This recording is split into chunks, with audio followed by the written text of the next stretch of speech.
All right, so it looks like we're live, but I'll give it a bit. And I'm going to turn off my phone so that there is no interruptions.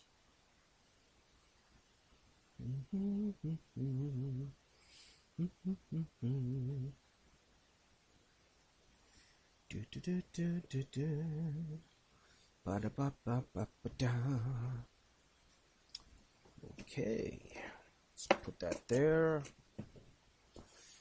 All right, looks good. So, hold on. I want to do something funny.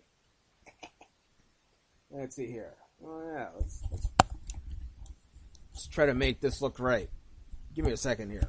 Put this ear there, and let's see here. Where's the other ear? Where'd you go? Oh, here you are. Yeah, here we go.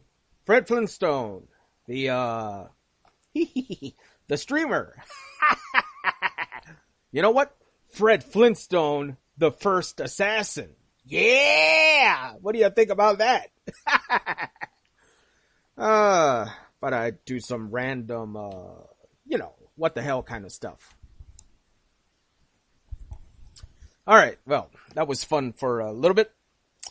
But, yeah, let's talk about the fun. Okay, so, this is part 2 of, so you want to start a convention. And let's get right into it. So, do you want to have one major guest, or do you want to have a few not so major guests? You got to think about what works well for the location you are at. It's interesting. There's a fine line between profit and draw. So if you think about it, trying to make a convention that only works on one thing, like for instance in my previous episode, I talked about the steampunk convention that didn't make it for a year 2 because it only focused on that one theme.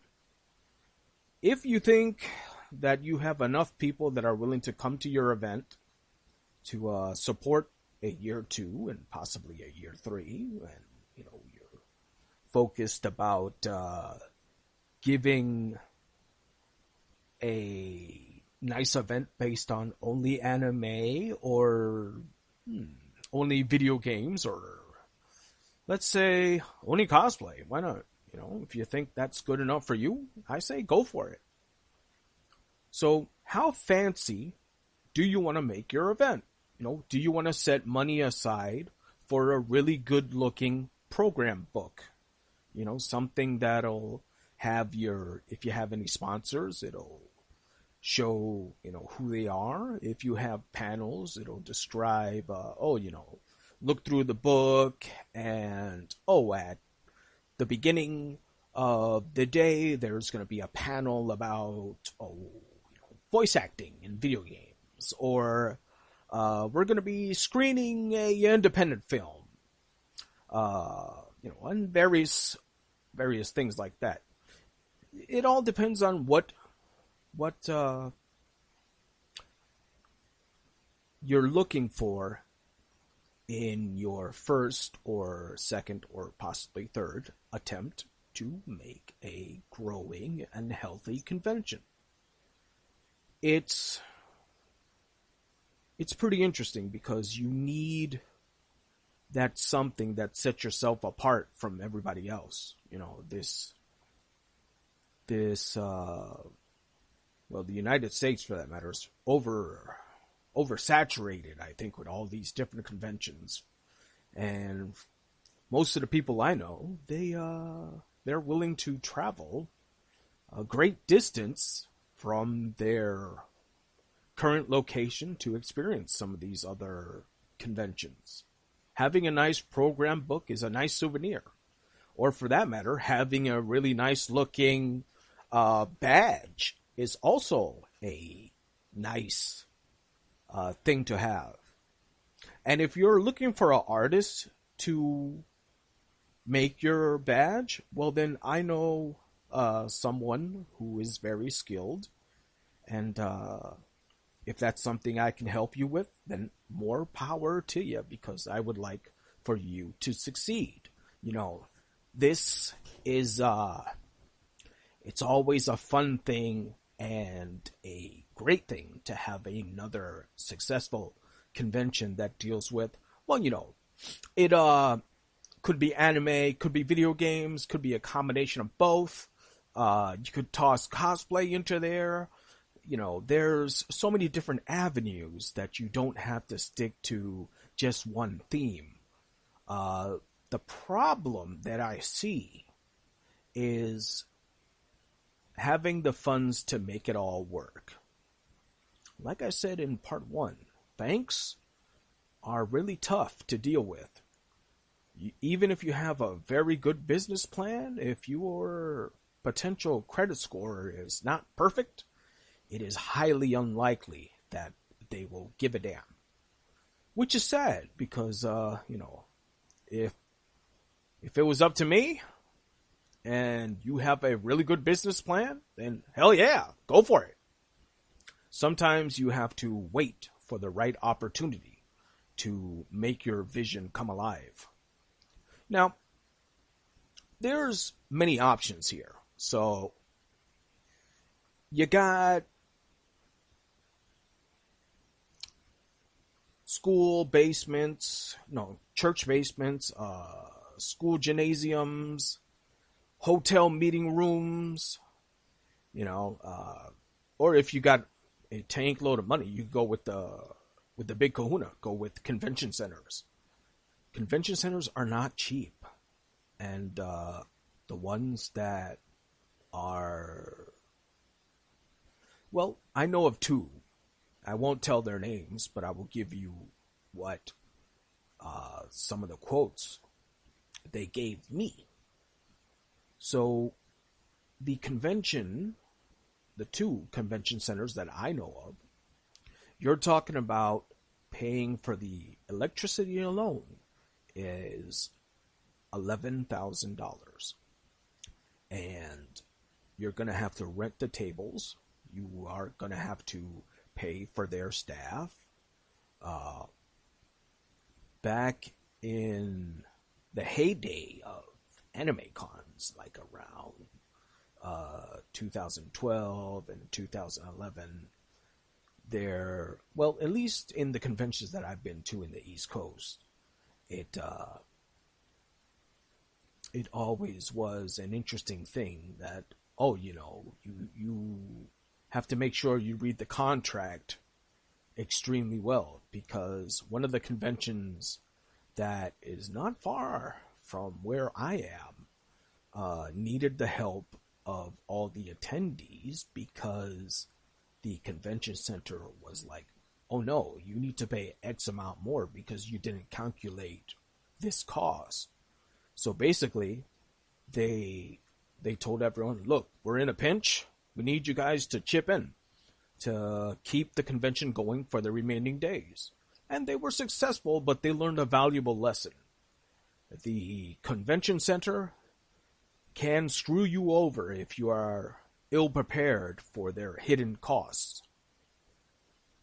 That's why, you know, I say, leave that to the big boys if you are just starting out. But if you can handle it, and you know, at least, well, depending on what kind of convention you're doing, at least a couple thousand people are coming in, and you're like, yeah, I can afford to branch out a bit. Also, having a idea of what section of the world you are in and who would be the best draw for that section of your state, your city. There's so many different guests that you could go with. You could probably get a few well-known YouTube personalities, or you could go for, well, let's have some famous people show up and see what happens. There's conventions like Rhode Island Comic-Con that basically deals with, we're just gonna get all the famous people we can and the people shall come. And it works for them, but that's them. That's that section of the United States. I won't talk bad about them, but they are crowded. And for someone who may or may not have anxiety, that is the worst place to be in, because you're basically like this. And that's all I'll say about that convention. It definitely works for them, but they got areas where they can improve. Not trying to be dissing them. I'm just stating that, from what I've seen when I was there, that place could use some help in, pushing, not really pushing, but knowing how to move the flow of people so that there's not people traffic and everyone's at a standstill. That's the worst thing that can happen at any convention. But for now, if you are someone who's starting out, I would say keep to a one-day event. And if you have a sponsor, great. If you don't have a sponsor, hey, that's okay. Basically, if you have a team of friends and someone who knows something about business and you guys feel like you can do it, go for it. Because you can say that, yes, we did it and the people were there and it was awesome.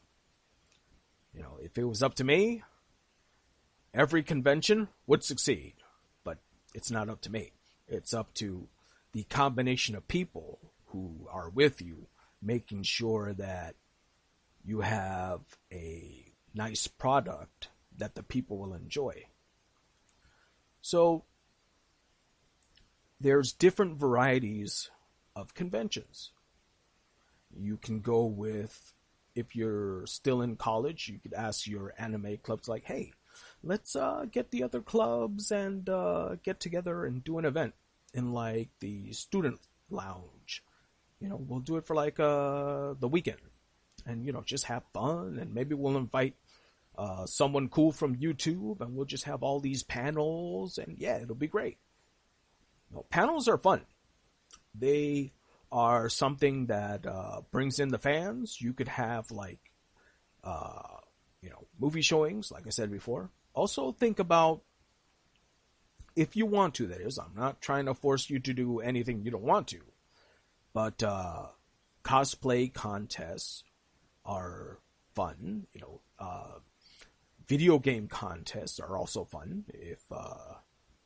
If you have like a idea for a masquerade, having people perform is always a good thing. There are other events that have gained popularity, such as a death match, a art showdown between well-known artists. But like, oh, you people have to vote. Who can draw this better? Come on, show me your artistic prowess. It's a different variety of things that come together to make this work. It's always interesting to see, like, oh, you got this person here. Well, I know this person. Let's see what happens if we do this. And from experience, when I came together with a friend of mine at Anime Next, and we basically talked about a very cool show called Thunderbolt Fantasy. Yeah, it's fantastic. And we talked about it. We showed episode 1 and it was great. The fans came in, even though our time was early in the morning, the people still showed up, so that was pretty freaking awesome.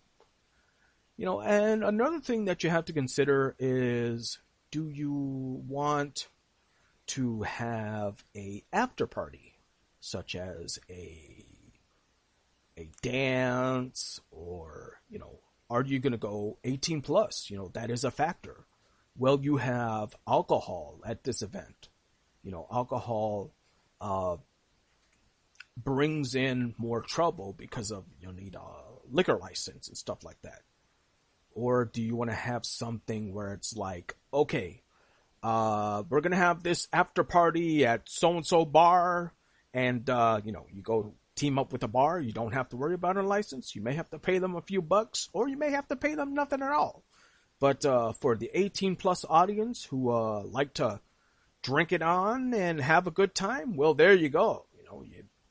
You get that going, and people can fire it up or cool it up and get boozed up. It's not my scene, but I know a few people who that's one of the main reasons they go to this event, is to basically hang out with friends you haven't seen in like a few months or a year for that matter, and get totally hammered and be like, hey man, let's try to play Street Fighter 3 now that we're wasted. Let me see if I could beat you with Chun-Li. There's